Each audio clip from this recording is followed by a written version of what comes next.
This was y'all's idea. We like it. But, Well, thank you all for bringing our proposal directly to us.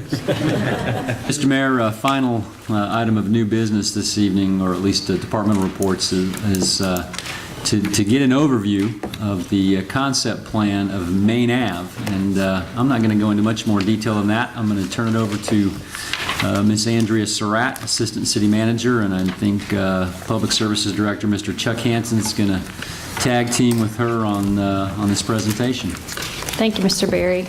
Good evening, Mayor, members of Council, Mr. Berry, Mr. Crone.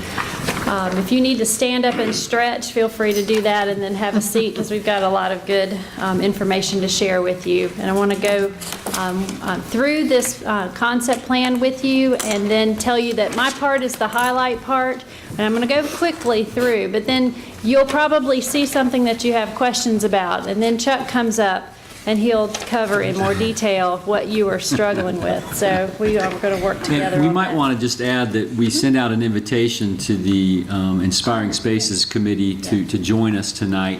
And I know we have at least three members in the audience that are recognized. So thank you, Helgi Schuford and Don Norwood and Paul Kirscher.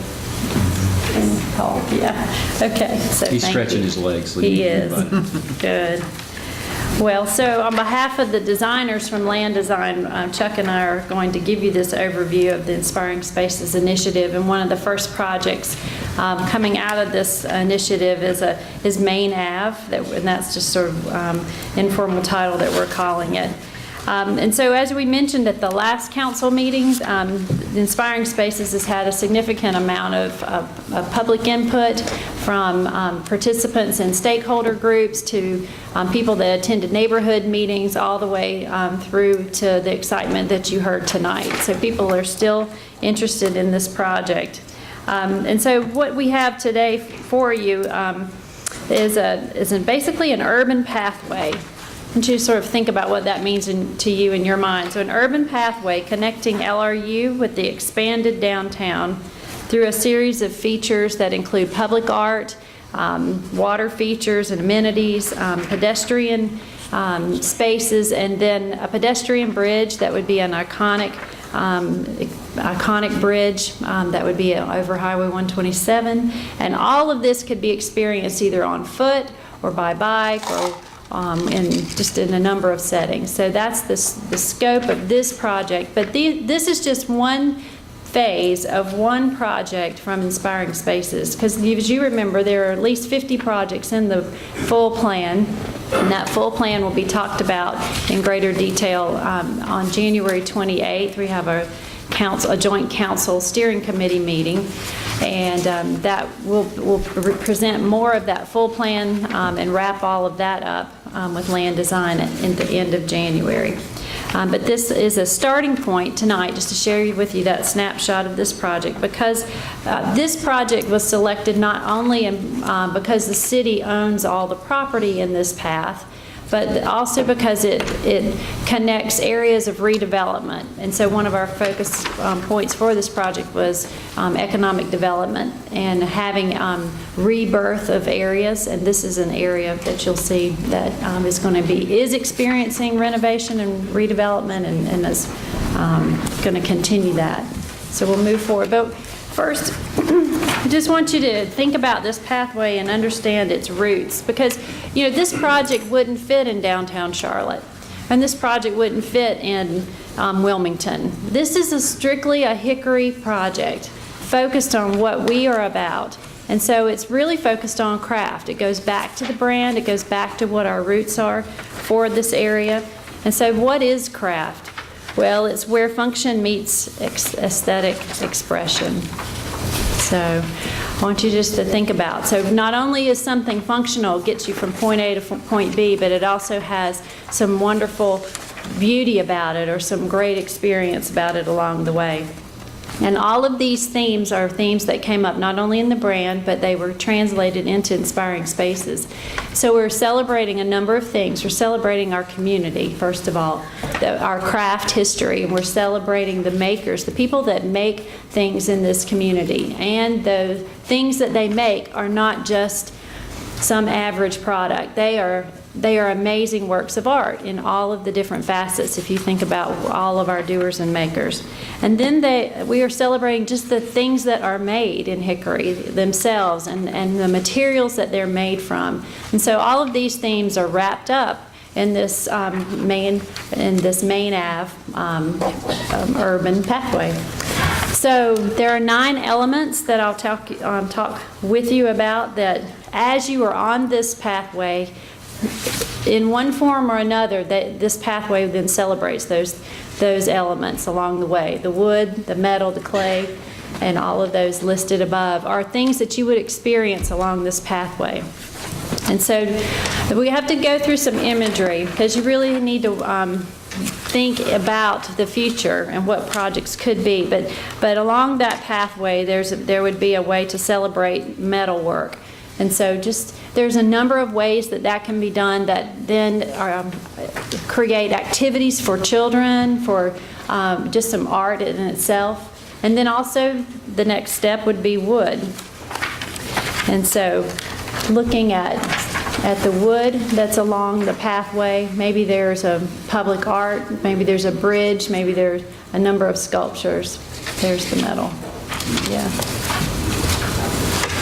Clay, the potter's clay. So again, some of the places along this pathway might have rooms. If you can think about spaces along the path having outdoor rooms, or areas where activity could happen, where a pottery club could host a demonstration, or the art museum could have an outdoor class one summer. Things like that happen along this path in spaces that are also built into the urban pathway. Glass is another part of our heritage. And fiber, thinking about, even today, how fiber is not only upholstery and weaving, but it's fiber optics. So all of that is something that could be represented along this pathway, and celebrate Hickory for that. And then think about some of the activities that are more festive and fun. Beer and wine are certainly ones that come to mind. We anchoring the pathway, and on 2 ends are 2 craft brewers. So the experience there is uniquely Hickory as well. Same thing with food. A number of the interesting restaurants could, 1, go in these renovated buildings as they turn around, or 2 are already there. And so the food is also something we want to celebrate. The farmers market is along this path, and that's another place that we want to celebrate. All of music, the last one. Thank you. So music has its place along this pathway as well. So we have the Hickory Music Factory. We do the sales concert music. We have the symphony. Lots of choices for music, and they can be experienced in this greater area. So the connections are not only to the material, but to the makers, and then also the objects that they make. Someone likes those objects and becomes a collector. They then those things become a legacy, and that's what we have in Hickory, is really a legacy of all of this craftsmanship. And so that's the basis for why this project fits in Hickory and not necessarily somewhere else. It's special for us. And so then you take the project and you think about where it goes in our broader downtown. And so often our perception of downtown, and you've heard this said before, is just this Union Square space here. And it might not be your perception, but it's often the perception that it's here. But we see the space, and the land design sees the space, and our community is seeing that space as much broader, from the Salt Block all the way down to 4th and down to this one-way pairs and beyond, into Ridgeview, up to 127 here, here, and then edging into LR and beyond. So not only downtown here, but there's a lot of activity flanking this expanded downtown, and this project then links all that together. It goes beyond even our expanded area of downtown. And so the imagery for downtown and the things that could happen in that space are as creative as you can be, from lighting underneath the 3rd Street Bridge to thinking about a pathway that has not only landscaping but stone, and looking at water features that have artistic expression but are yet still fun to run through, and thinking about buildings along that path and places for people to have parades, lots of live entertainment. So the Downtown Redefined has a lot of those features that it can accommodate. So hopefully you found the map, which is now Main Ave. And this is a snapshot. It's sort of like a negative view of all the building footprints in this space. Where we're headed is, here's LR, this is the X. And so that whole redevelopment area just beyond Holler Hosiery, Moretz Mill, and Lenore Ryan Boulevard, begin the link of this phase of the trail, of this phase of the pathway. It would carry along Main Ave, through Union Square, and to 5th Street. And this phase would stop at 5th Street, but there are other phases, because as we know, the expanded plan shows that we should be able to travel not only from LR to downtown, but from LR all the way out to the baseball stadium and to Geithner Park and to spaces up there, through linkages either through sidewalks and improvements in that direction, or other possible rail opportunities. So that's the length of the plan. So we're going to go through some details on that. These are the slides that I want to say we're going to come back and go over in more detail. So we're going to hit the highlights. So this is the section of Main Avenue that includes the 127 bridge. And so there will be an entry point happening over here at LR, but there's also going to be an iconic bridge possibility here at Main Avenue. And it would be I would say like what you would call an on and off ramp onto the trail would happen on either side of Ivy Arboretum, using this in Carolina and Sally and Fox Park, using the space that's there now and making sure there's sidewalks and trails that link it and wrap around so that you can access the trail and do so without interfering with the railroad right of way. And so then you would travel. This is a 10 to 12 foot wide pathway, and it undulates, it moves, it has landscaping. It's not just a straight line. And then it travels further west here into the space that you know that borders the district court and so forth. But so here are some designs. I'm going to show you a few conceptual designs. This is a starting point. It's just a concept. It's just a way to start the creative juices flowing for us. But the iconic bridge possibility would happen right over the 127 bridge, and Land Design has proposed a couple of options, and we can take it from there and do our own juried or commissioned art, or however we want to do it. But the process here is to think about a series of poles that run at differing heights. And if you can imagine that the trees in the arboretum, in the park space, that create a backdrop for these poles, it serves as a sort of a nice connection point to the park space and to the trail itself. This is another view. Again, it would be potentially a pedestrian bridge suspended between the railroad bridge and the road bridge. So there's right of way, or there's space in between, and there would be a potential to put that there. Here's another design, just another concept, thinking about the potential for a series of circles, and they try to capture sort of the mountain view and the rollingness of this area too. So that's part of the expression in this design as well. And so it has to do with, this is more as if the ivy or some greenery was growing up into a frame, and those frames happened at differing heights, but your experience was a tunnel with greenery, and so that's another possibility.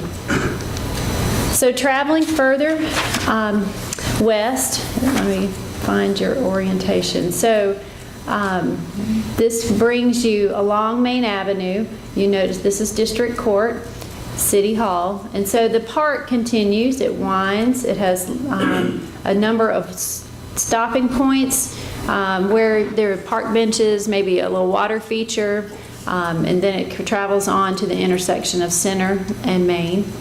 And there's a renovation of the water feature here at City Hall. But all along here are just, it's a space that's beautiful and green, that if you were to drive by today, and you often probably do, it's a very barren parking lot right now. So it would greatly improve the aesthetic character of that street, but it would not sacrifice parking. There would be quite a lot of parking then still able to be provided in a diagonal fashion along the streetway.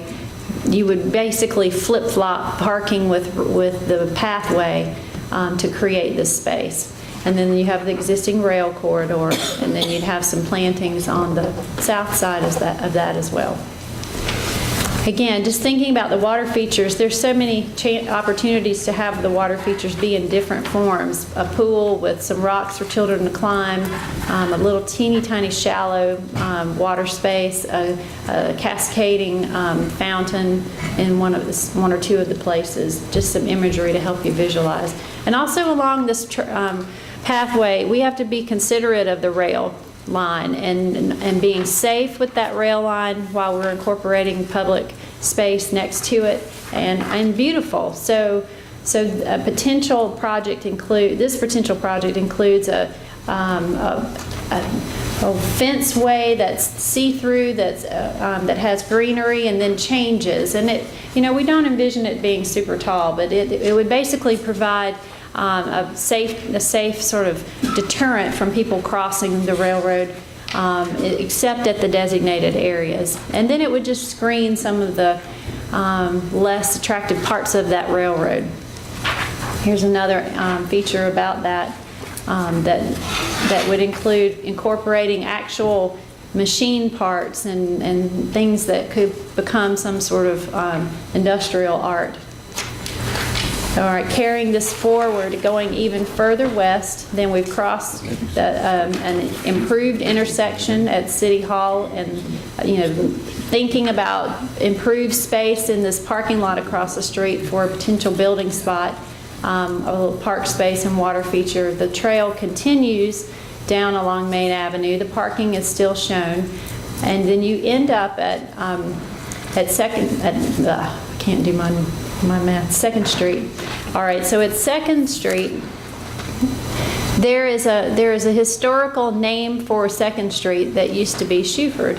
And so just featuring a historical name and putting some additional pedestrian treatment onto the street, running north and south on the east edge of downtown, then strengthens the place, and it invites you to travel just a little further north over here into the current flag court, where there would be an outdoor room that you could sit, and maybe those classes or the library hosting summer reading could have a little entertainment time here in that space. And it's more inviting than the barren space of the flag court right now.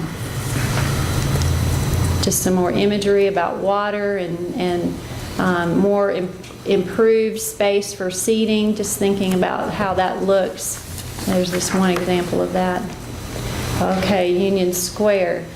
And so with Union Square, there are a number of opportunities. You could have been here and walked up and go down along the shops, or you could stay here and travel along a path that's on the north side of the railroad. Or you can travel to this park here, this small park, sacrificing just a few parking spaces that are most significantly made up by this new diagonal opportunity, and then that park space being where the fireplace is now for the Hickory Tavern, and then having a south side path going on the south side of the tracks and connecting under the bridge.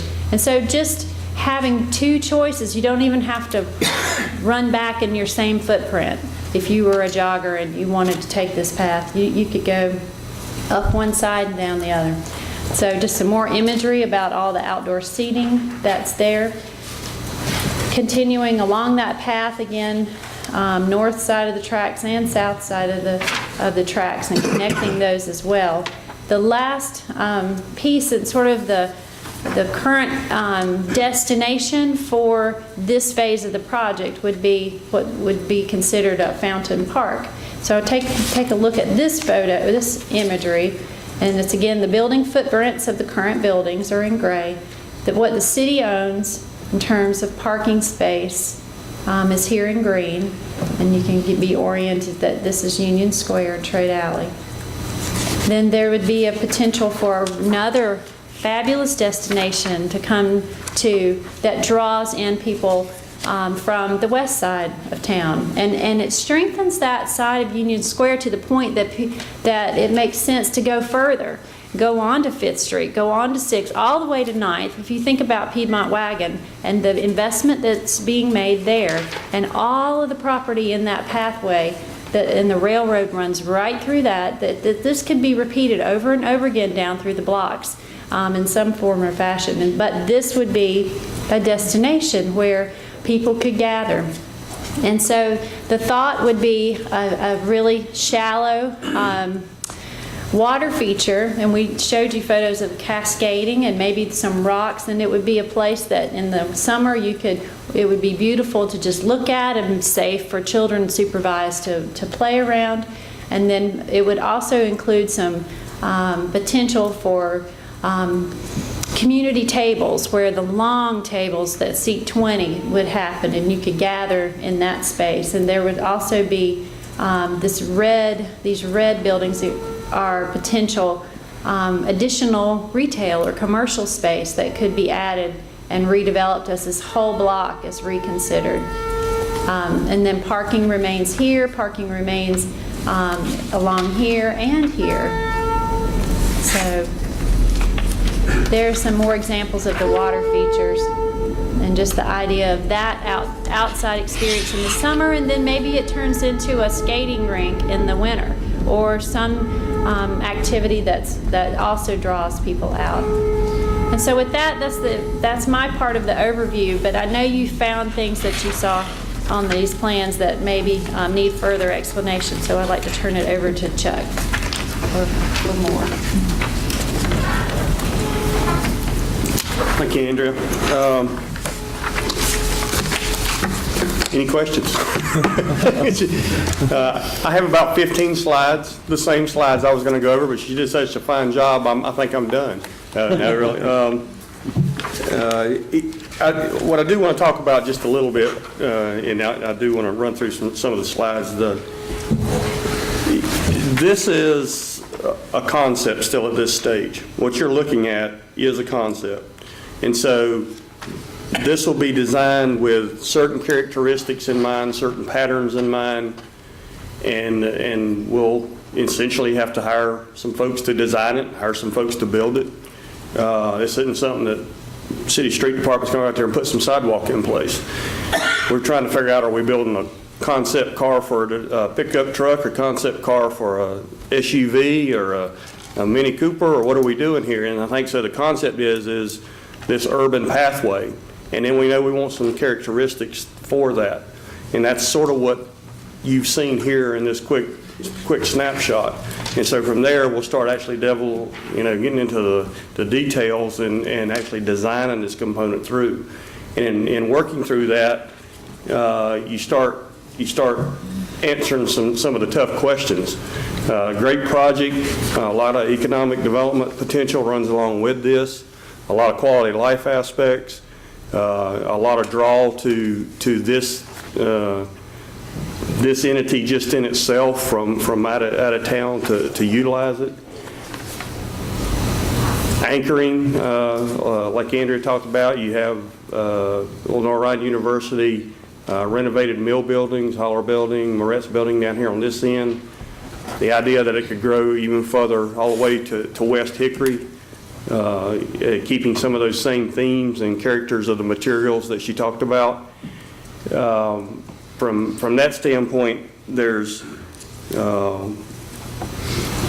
different areas along there that would have the different themes that was discussed. Each one of those themes in itself would have a design relationship to it. So there's a lot of detail that would take place associated with that. I mentioned it's a sort of a combination bikeway, pedestrian way. As you start moving into eastward, if you will, from the college, what we think we see at this point, the pathway would probably be on the south side of the tracks along Main Avenue till you get to the 127 area, which on this picture is sort of this larger area. So the college would have access to it, maybe crossing under the railroad track or even the sidewalk system that's along the north side of Main Avenue right there. Main Avenue on the north side is relatively close. You may have a little more options on the south side moving east.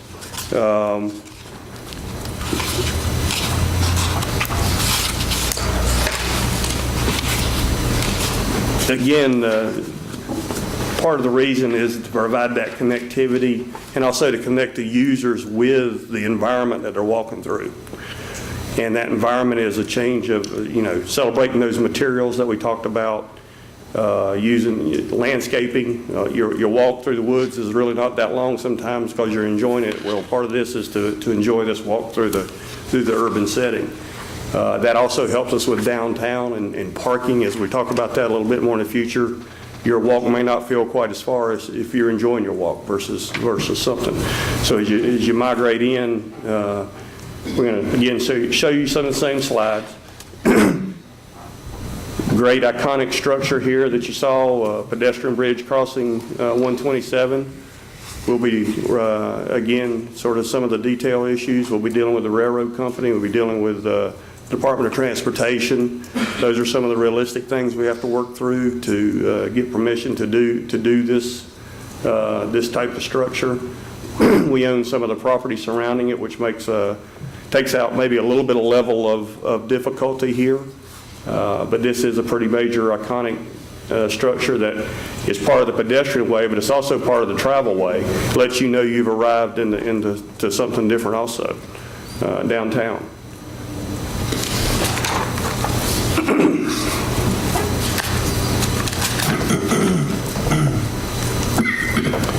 Again, the pedestrian way, keep in mind, this is concept. So how do you take these ideas and really gel them into a bridge structure, supports what we're talking about, has that characteristic and feel of a tree scenario, a mountain scenario, a gateway scenario, something that's enjoyable both from pedestrian and the traveling public. Again, just conceptual, the idea of this, just a sort of little detail. They're showing the pedestrian way in this aspect above the railroad and the Main Avenue roadway, intentionally so that you get a little better line of visibility as you're traveling up and down the highway to see that. And then as you're looking at it from the pedestrian standpoint, there's a little climb over a bridge and back down the other side. So you're getting some use out of that from both the traveling public and the walking public. Same with this concept, which is the sort of the topiary rings.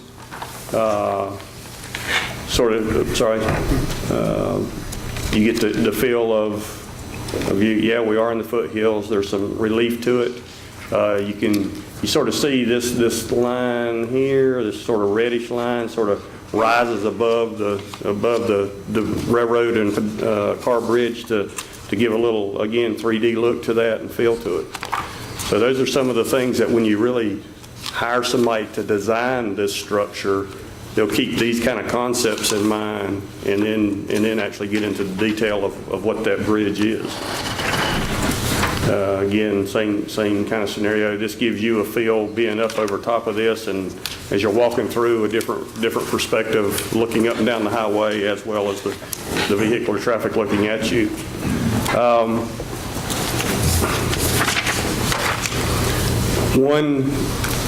Give again orientation, City Hall, Court Building, 127.7 is here. A couple of things to point out. You'll see the pedestrian crossings all throughout these plan views.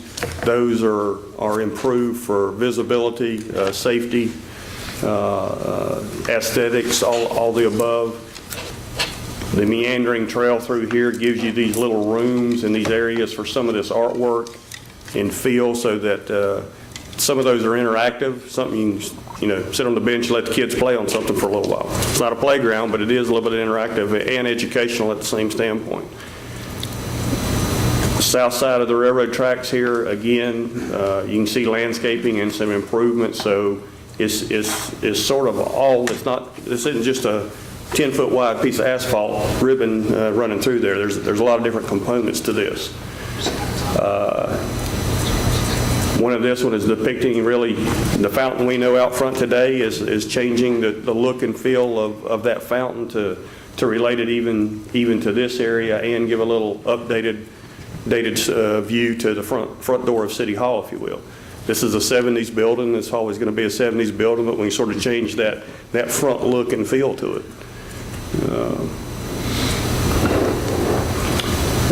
Andrea talked about the wall. This is sort of a multi-use wall screen. It is there for safety of the pedestrians, to keep them out of the railroad, if you will, to add that buffer. I think that's obviously going to be something that the railroad's going to want to see as we work with them over this concept. It also gives you a chance to change the look and feel as you travel along it. What is it? Again, stone and some benches in one place, maybe a different type of stone or material in another. You want it tall enough to give you that protection, but at the same standpoint, you don't want it to be a wall that you feel like you're closed in on top of. So those are some, again, concept, but that's some of the details you really need to get into as you're designing these facilities. Again, this is just sort of a schematic of what could be one of the water features along the trailway, something that relates to our early water mill use, technical aspect of our area, the water feature in itself. You have sort of a spray wall in one angle. You can't really tell here, but this is depicting somebody. Basically, there's stepping stones in this pool where somebody can, again, kids can be interactive with that and have a little fun in the warm weather, and it be just part of the walk along the area.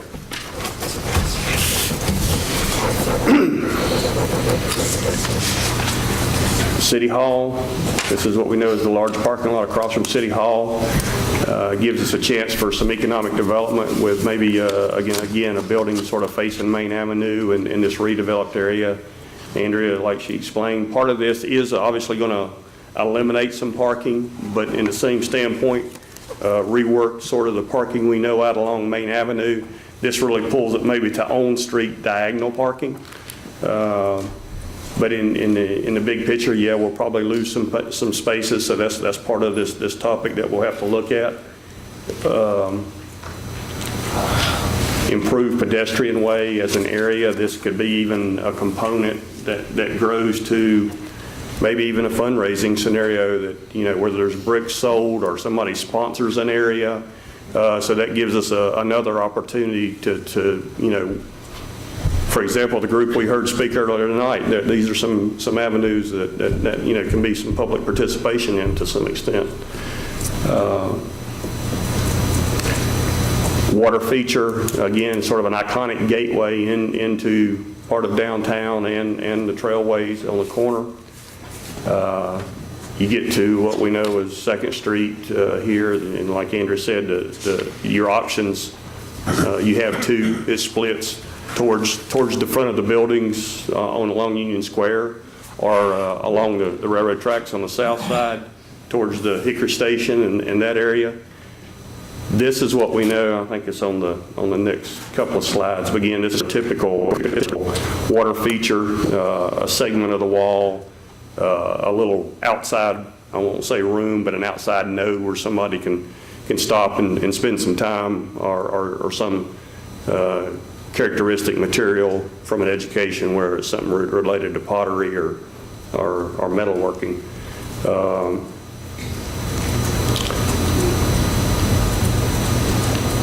let's see if I skipped a slide here.